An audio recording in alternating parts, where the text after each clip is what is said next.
Então, assim, é um prazer estar aqui com vocês. Eu planejei aí uma palavra aí de uns 40 minutos e depois abrir para perguntas e respostas, tá? O tema é muito complexo, né? Muita coisa, muita matéria, né? Então, o que vocês tiverem dúvida, anotem e depois, se houver alguma dúvida, a gente responde isso aí, e tenta esclarecer, tá? Eu vou, compartilhar aqui a minha apresentação. Então, assim, os protocolos mundiais, eles são estabelecidos por diversas instituições no mundo inteiro.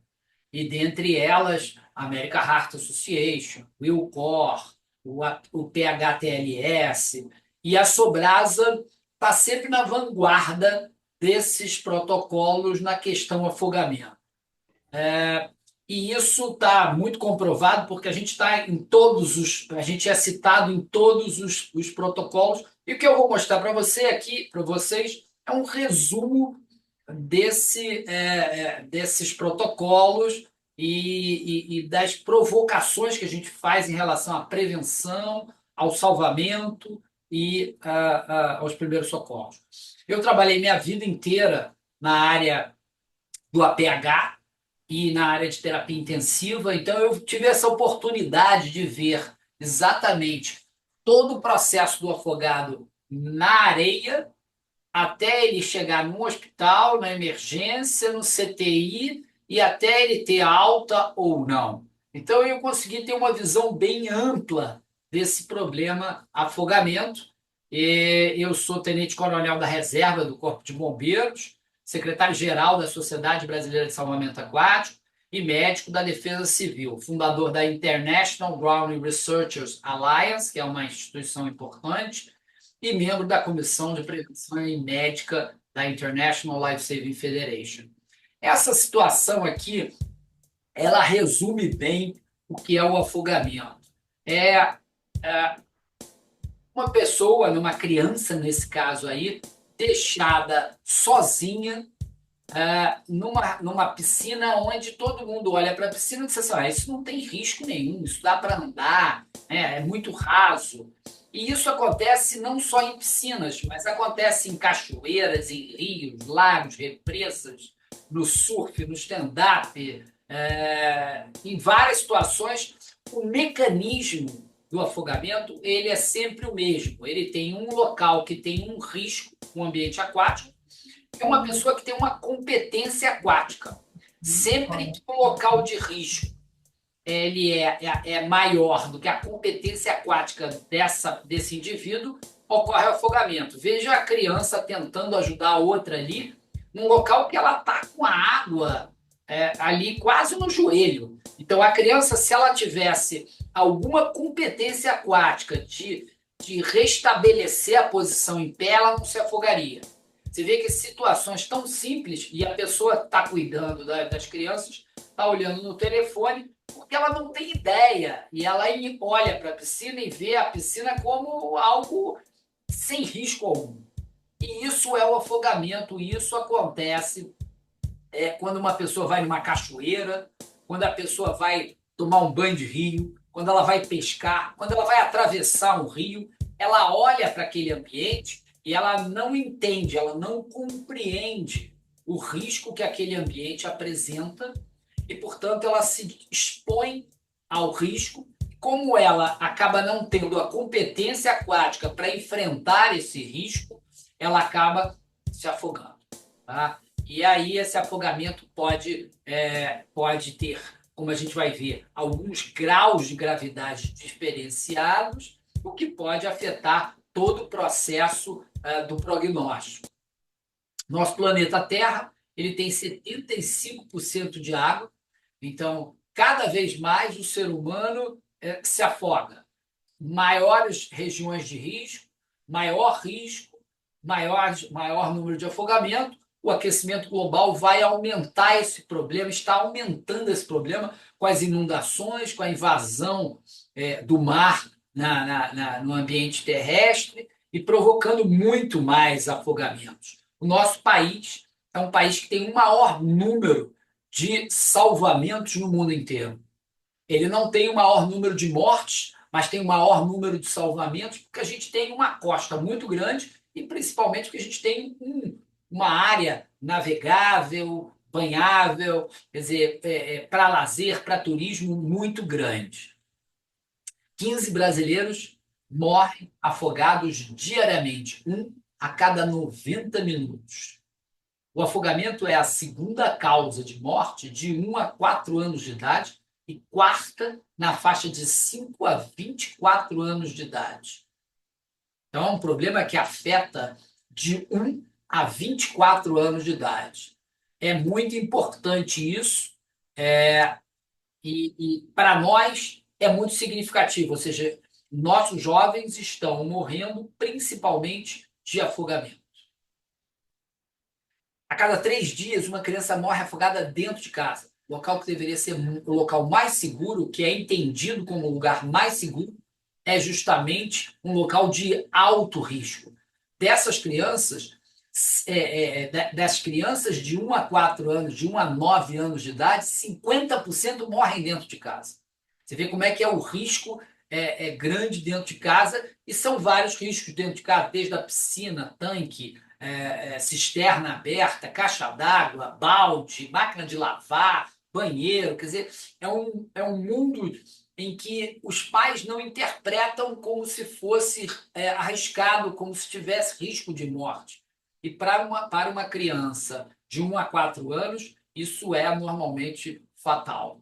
Crianças e adultos se afogam muito mais em águas naturais, rios, represas e praias, e muito mais em rios, lagos e represas, ambientes muito comum no Brasil como um todo, onde não há supervisão, não há supervisão de guarda-vidas, não há alguém com experiência, com treinamento para realizar a prevenção e nem o resgate. E acaba acontecendo essas fatalidades.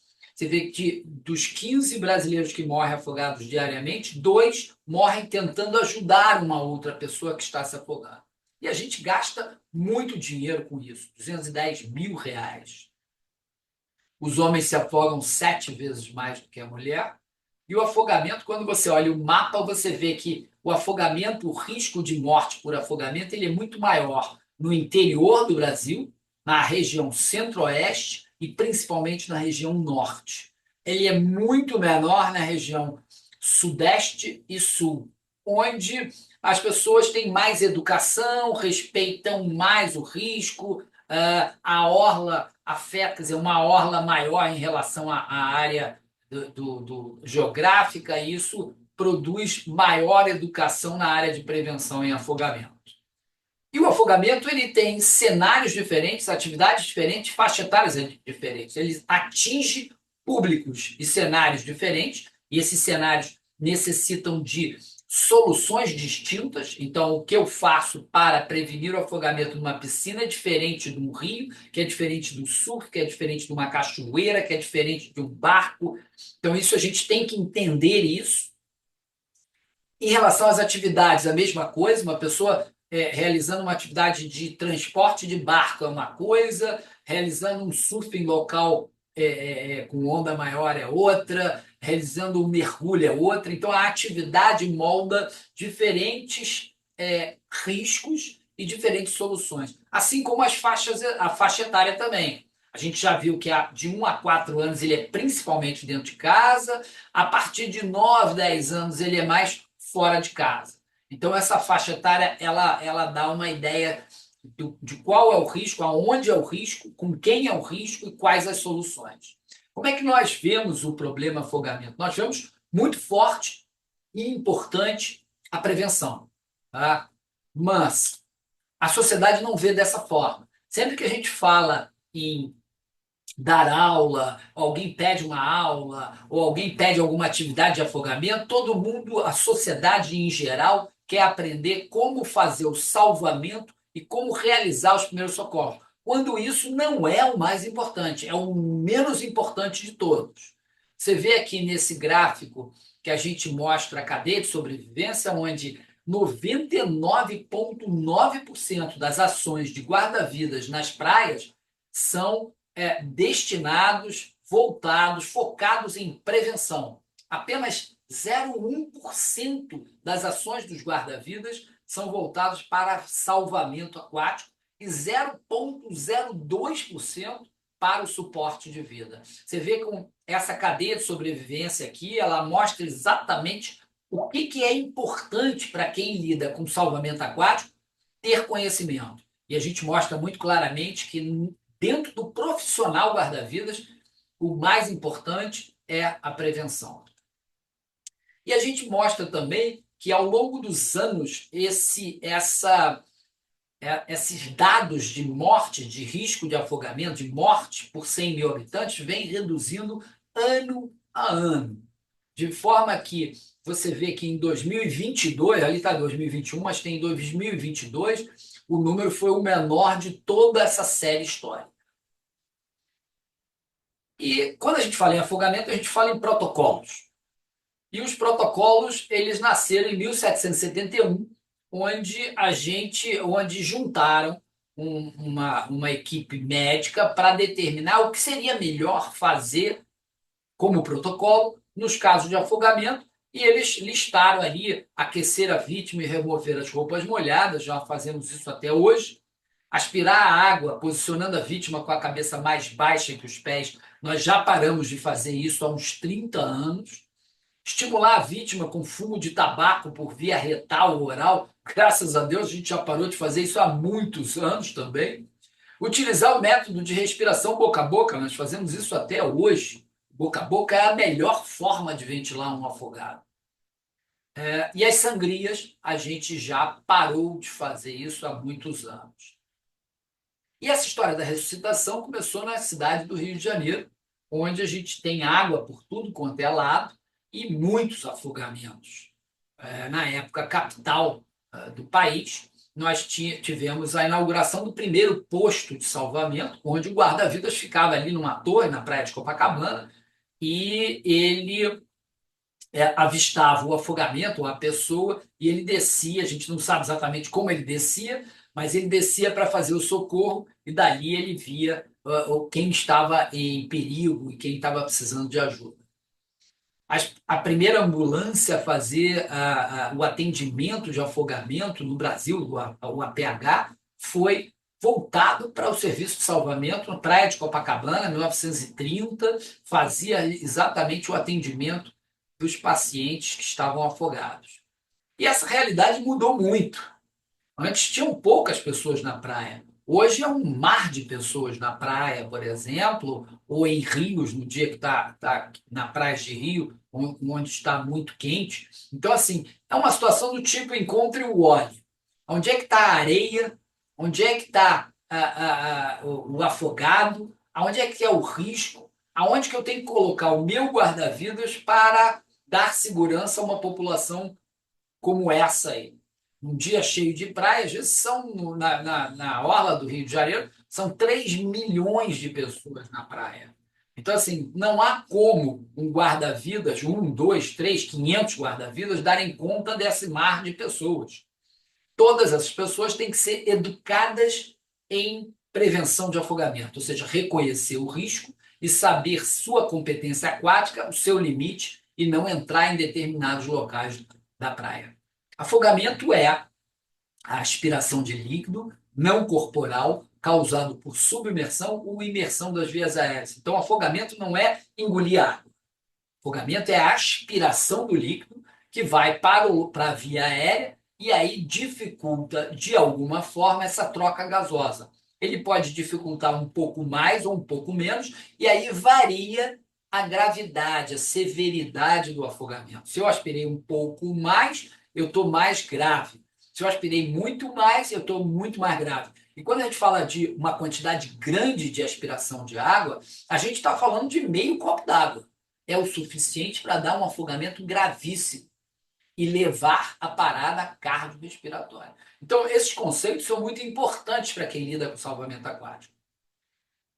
O que que a gente diz quando a gente diz que uma vítima é resgate? Quando ela foi retirada da água, mesmo cansada, exausta, mas ela não tem tosse e tem uma ausculta pulmonar normal, não tem espuma na boca e no nariz. Essa vítima passou um sufoco na água, ela foi resgatada, mas ela não tem a patologia afogamento. E o afogamento pode ser primário ou secundário. Primário, quando não tem causa aparente, ou seja, ele subestimou o risco ou ele superestimou sua capacidade, sua competência aquática para enfrentar aquele risco. E secundário, quando existe droga envolvida, crise convulsiva, trauma, um infarto, um mergulho, quer dizer, alguma situação clínica baixou subitamente a competência aquática desse indivíduo, que estava maior do que o risco, e ela baixou subitamente. Quando ela baixa subitamente, o afogamento, o risco fica maior do que a competência aquática e provoca o afogamento. Claro que na severidade do afogamento, quanto maior a hipóxia, mais grave é o afogado. Então, assim, e o que que varia na hipóxia? Ela varia da quantidade de água que foi aspirada e do tempo que foi socorrido. Então, se uma pessoa começou a aspirar um pouquinho d'água e já é grau 1, está tossindo, e aspira mais uma segunda ou terceira vez, passa a ser grau 2, quarta ou quinta, passa a ser grau 3, você vê como é que a severidade, a gravidade do afogamento evolui muito rapidamente. Claro que isso vai depender da condição física da pessoa. Se ela está conseguindo flutuar e manter a via aérea fora da água, isso vai levar mais tempo. Se ela é uma criança muito pequena que caiu na piscina e imediatamente afundou e está aspirando água, isso vai ser muito mais rápido, a hipóxia é muito mais rápida e a parada cardiorrespiratória vai chegar de forma muito mais rápida. E esse é um raio-x de um paciente grau 2, onde você pode ver aqui o pulmão direito, você vê uma pequena aspiração de água aqui, que é a gente chama de hipotransparência brancacenta aqui, que é a água que foi aspirada. E é pouca água, e já é um grau 2. E ele tem um pouquinho de água aqui desse lado também, mas é mais sempre do lado direito. Olha, compara com esse grau 3 aqui, onde você vê um brancacento muito maior, isso tudo é água, né? E é aquela quantidade que eu falei, meio copo d'água, não mais do que isso. Meio copo d'água dá uma redução na PaO2, na quantidade de oxigênio no sangue, de 50%. Já é gravíssimo e já indica a necessidade de terapia intensiva, de intubação, de ventilação mecânica, paciente grave.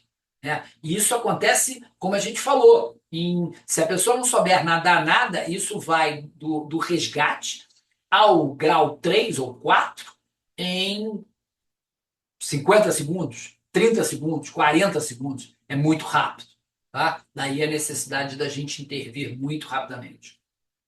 A cadeia de sobrevivência, uma publicação que está no ILCOR, no APH e no American Heart Association, é uma forma da gente entender o que a gente tem que ensinar, o que a gente tem que educar as pessoas. Primeiro, em prevenção. Se a gente educa bem em prevenção, nada do restante da cadeia de sobrevivência vai ser necessário. Eu só vou passar para os anéis amarelos, para a parte do resgate, caso a prevenção falhe. Então, se ela falhou, eu vou ter que reconhecer o afogado, que é o primeiro passo, para poder, então, tomar uma atitude que é pedir para alguém ligar o 93 e informar aonde eu estou, o que eu estou precisando, o que está acontecendo. E, em seguida, eu vou fornecer flutuação para o afogado para que ele mantenha a via aérea fora da água. Ele não aspire mais quantidade de água, para evitar a submersão. Submersão de quê? Da via aérea. Não é do corpo, é da via aérea. Então, o importante para mim nesse momento não é tirar ele de dentro d'água, e sim a via aérea de dentro d'água, para que a gente possa parar a gravidade do afogamento. E aí, então, eu vou pensar em remover da água. Mas essa remoção da água pode ser muito perigosa para quem não entende, quem não treinou em salvamento aquático e quem não tem um flutuador ou nadadeira. Então, às vezes, o que a gente pede para o leigo? Não tente remover da água. Tente ajudar jogando um material de flutuação e aguardando um 93 que você chamou. Para, então, ao final, você prover suporte de vida básico ou avançado. A gente bate muito da Sobrasa, a gente bate muito na prevenção, essa é a diretoria da Sobrasa, e nosso lema é educar para não se afogar. A gente entende que apenas 30% das águas banháveis, utilizáveis para o lazer, para o trabalho no Brasil, são passíveis de ter guarda-vidas. Significa que 70% não tem guarda-vidas e nunca vai ter. Isso não é só no Brasil, no mundo inteiro. Esses 70% que não tem guarda-vidas, a pessoa, o leigo, ela precisa se virar sozinha. E é muito importante que ele saiba como se virar sozinho, como avaliar o risco, como evitar o afogamento e como prover ajuda sem se tornar uma segunda vítima. Então, educar para não se afogar é o nosso lema. E aí a gente tem, começando com a prevenção, a gente tem 6 programas principais de prevenção em afogamento. É o KIM na escola, que é uma ida na escola, uma interação com as crianças. A gente mostra um dos nossos 5 vídeos em desenho animado, usa um dos 5 gibis de prevenção e afogamento. Aí você escolhe o que, que é. Aí eu estou numa cidade em Minas Gerais, no interior. Então eu vou falar mais de rios, lagos e represas. Eu estou num local que acontece mais inundações, eu vou falar de inundações. Eu estou perto da praia, eu vou falar de praia. Eu escolho o assunto e para isso eu tenho material gratuito na página da Sobrasa. Piscina Mais Segura, que é um programa que a gente ensina aos professores de natação e às escolas, academias e clubes a como fazer as 4 semanas Piscina Mais Segura, fazendo interações com as crianças e ensinando basicamente a mesma coisa que ensina no Kim na escola, mas de uma forma lúdica, dentro da piscina ou na beira da piscina, sempre focando em usar o professor de natação e a escola como multiplicador. A gente tem em torno de 500 escolas, academias e clubes filiadas à Sobrasa, então tem atingido um mundo enorme de pessoas e isso é muito positivo. Sobrasa Kids é trazer as crianças da escola ou da piscina para uma praia, para uma beira de rio, para uma beira de cachoeira e fazer uma atividade lúdica onde a gente ensina também os mesmos conteúdos. Piscina mais segura, casa mais segura, praia mais segura, cachoeira mais segura, rio mais seguro. Existem vários programas, sempre focando em 5 medidas apenas, com que a gente possa diminuir o número de afogamentos. Surf Salva, a gente ensina os surfistas de stand-up paddle como lidar com o reconhecer o afogado, prover ajuda sem se tornar uma segunda vítima e realizar os primeiros socorros. Suporte básico de vida em afogamento, profissionais de saúde, educação física, guarda-vidas. A gente tem um curso também gratuito, Salva e Suporte Básico de Vida e Primeiro Socorro, cursos gratuitos na web da Sobrasa para quem quiser fazer. Tá? E a gente faz isso na prática também, presencialmente. Vários materiais, todos também gratuitos para quem é voluntário. Nós estamos mais ou menos com 6.800 voluntários no Brasil todo, estamos em todos os estados, 10 países latinos. Então, assim, a gente está bem presente e executando muita ação em relação à prevenção de afogamento. Os voluntários da Sobrasa executam 13 ações diárias de prevenção de afogamento, tudo com a finalidade de educar para não se afogar. Qual o modo mais fácil de reconhecer um afogamento? É você conseguir olhar o afogado e entender que ele está em perigo. Às vezes ele mesmo não consegue entender que está em perigo. E você, com um olhar mais experiente, você olha, ele está gesticulando, balançando os braços e não se move na água.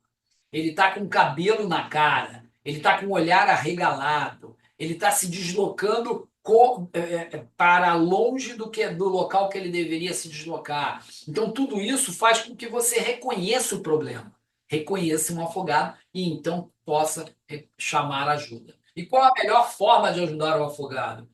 É claro que a gente não vai ter um especialista como vocês toda hora em todos os lugares. Isso não vai acontecer. A gente precisa ensinar ao leigo o que ele tem à mão para jogar ou ajudar um afogado. Às vezes não é possível só jogar um flutuador, uma boia, uma bola, uma PET refrigerante, um isopor. Às vezes você decide que tem que entrar para ajudar.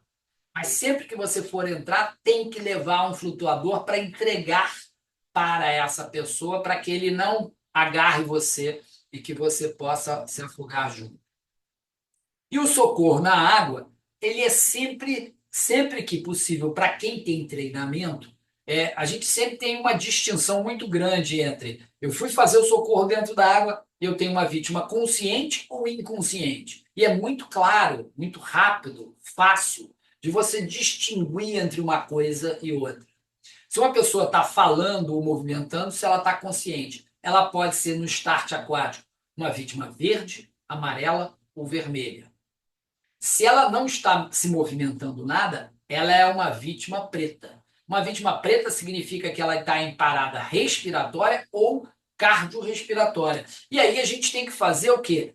Ventilação dentro da água. Claro que é para quem está treinado nisso, para quem tem o flutuador, nadadeira, que tem capacidade de fazer isso. Não é para qualquer um. Mas uma mãe pode fazer uma ventilação dentro d'água se ela ficar em pé com a criança dentro da água, ela consegue ventilar imediatamente. E isso é muito importante porque as paradas cardiorrespiratórias, elas iniciam-se as paradas cardiorrespiratórias por afogamento, ela se inicia pela parada respiratória. Então, quando eu vou atender, e se eu atendo muito rapidamente um afogado, eu tenho ele em parada respiratória. O que significa que, se eu ventilar, ele não chega nem a fazer uma parada cardiorrespiratória. E isso foi uma publicação de agora, novembro, nesse mês, da American Heart Association e da Academia Americana de Pediatria. Então, assim, mostrando para todo mundo como é importante a ventilação, tem que ventilar, é importante ventilar para tirar, cair esse mito de que agora não precisa mais ventilar afogado. Precisa sim. E ao retirar o afogado, lembrar que esse afogado ele engole água, ele se alimentou 3 horas antes do afogamento e normalmente ele está com o estômago cheio. A gente não coloca mais o afogado no ombro, a gente tenta transportar ele na posição vertical para que aquele vômito, aquele conteúdo de água que ele tem no estômago não regurgite e não aumente as aspirações. E aí eu vou colocar a vítima numa área seca e perguntar: você está me ouvindo? Paralelo à água, tronco e cabeça no mesmo nível. E aí eu vou destrinchar o algoritmo da classificação do afogamento, que começa: coloquei na areia ou na borda da piscina. Você está me ouvindo? Eu checo a resposta. Ele não me respondeu, não balançou o braço, não se movimentou. Eu vou desobstruir as vias aéreas, ver, ouvir e sentir a respiração.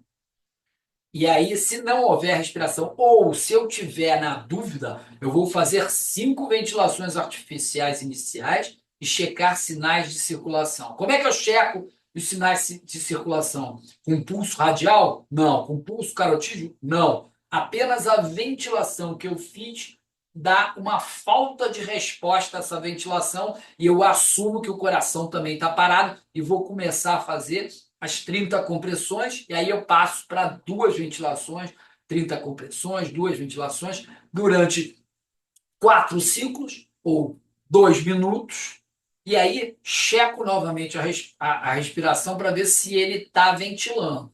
Ventilo 2 vezes, não respondeu, assumo que ainda está em parada cardiorrespiratória. Do outro lado do algoritmo, a gente vai verificar a tosse e a ausculta pulmonar, e a gente vê que quando ele não tem tosse nem espuma na boca e no nariz, é um caso de resgate. Se ele tem tosse sem espuma, grau 1. Se ele tem tosse e espuma na boca e no nariz em pouca quantidade, grau 2. Se ele está em edema agudo de pulmão, quer dizer, muita tosse não, tosse e muita espuma, você limpa a boca e a espuma volta novamente, significa que ele está em edema agudo de pulmão. Grau 3 ou 4. E aí eu diferencio o 3 do 4, porque o 3 tem pulso radial e o 4 não tem. E cada grau de afogamento tem uma gravidade e um tratamento específico. Para o resgate, eu não faço nada. Para o grau 1, é só acalmo, avalio, e se a pessoa não tem nenhuma doença associada, eu dou alta. Para o grau 2, 3, 4, 5, 6, eu encaminho para o hospital. Chamo a ambulância, precisa de socorro. O grau 2 vai ficar na emergência ou internado em 24 horas com catéter nasal a 5 litros por minuto. 3 e 4, edema agudo de pulmão, ele vai precisar de terapia intensiva. O grau 6, normalmente, quando é ressuscitado, ele precisa de terapia intensiva. E o grau 5, às vezes, não precisa de terapia intensiva. Por exemplo, competições de apneia, você rapidamente resgatou a ventilação da pessoa e aí você conseguiu. Ele não vai precisar de terapia intensiva, mas é bom ter uma boa observação. Roupa suja se lava em máquina. Acertei? Acertou. Pimenta nos olhos dos outros é Adito. quem tem boca vai Rotar. Que? Arrotar. Deus escreve certo por linhas De caderno. Pode ser? Pode. Quando um burro fala, o outro Fala. Pode ser? Pode? quem vê cara não vê. Costas. Quem não chora não. Ganha carinho. Pode ser? Onde há fumaça há. Churrasco. Adorei. Por que eu coloquei isso para vocês?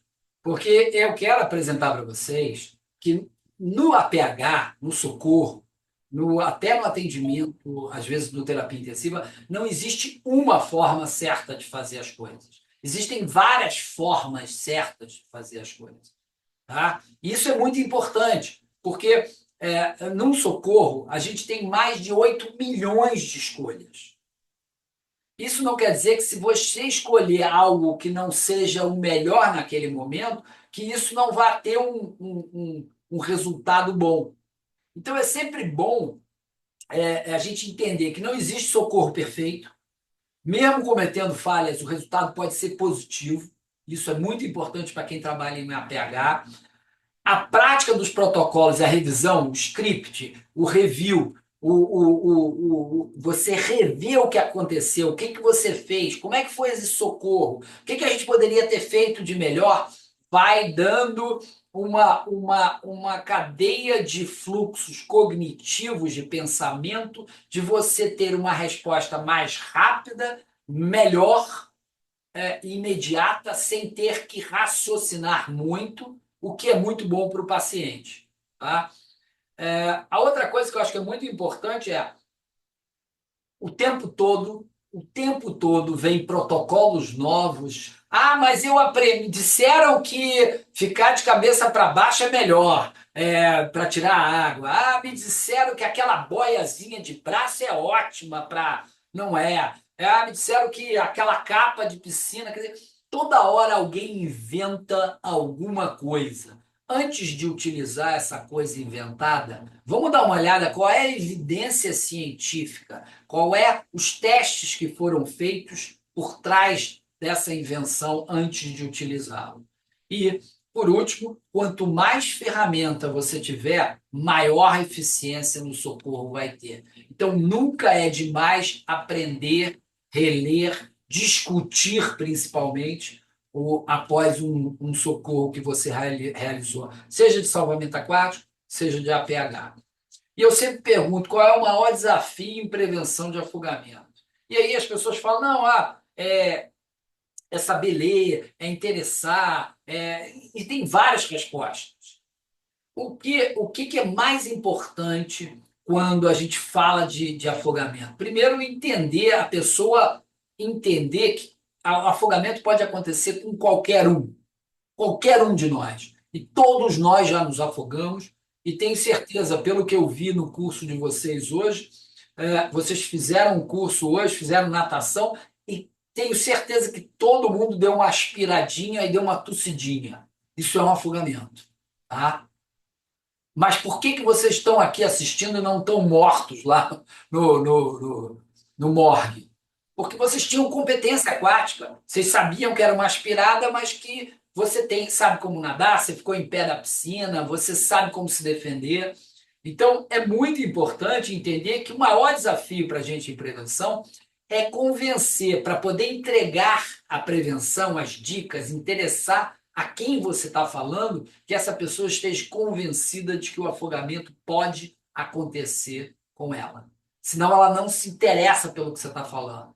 E a comunicação tem que ser direta com o teu público. Então, se eu estou falando com criança, eu não tenho que ficar dando aula de blá, blá, blá, de blá, blá, não. Eu tenho que fazer brincadeiras que levem a criança a entender as dicas que eu quero passar. Ler um gibi, passar um vídeo em desenho animado, uma coisa simples. Tá?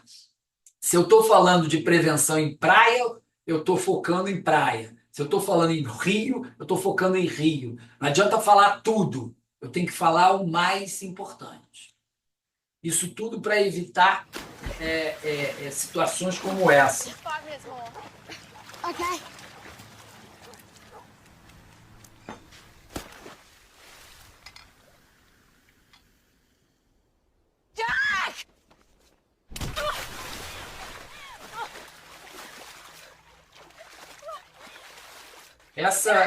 Essa é a maior barreira. Tá?